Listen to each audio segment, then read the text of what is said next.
এই ফলটা কে কে চিনেন? এটা হচ্ছে ডেওয়া।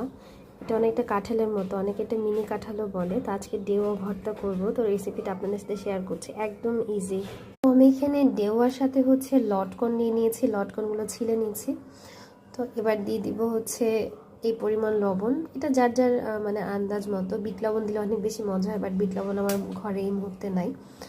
আর এখন দিয়ে দিব হচ্ছে সরিষার তেল অল্প, বেশি সরিষার তেল না, সামান্য একটু।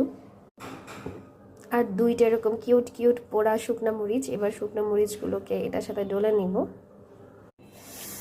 আর এইবার হচ্ছে মাখানি ঝাঁকানি দিতে হবে। এবার সরিষার তেল, শুকনো মরিচ খুব ভালো করে ম্যাশ করে নিব, কারণ ওগুলোর সাথে শুকনো মরিচটা ম্যাশ করতে গেলে কি ওগুলো একদম গলে যাবে। এবার হচ্ছে আলতো হাতে লটকন আর এই যে ডেওয়াটা ভালো করে মাখিয়ে নিব।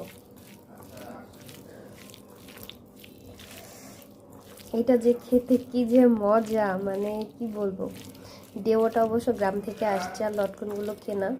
আর এই যে আমার ডেওয়া আর লটকন মাখানো দেখে কার কার মুখে পানি চলে আসছে। তা এখন আমি খাই। আল্লাহ হাফেজ।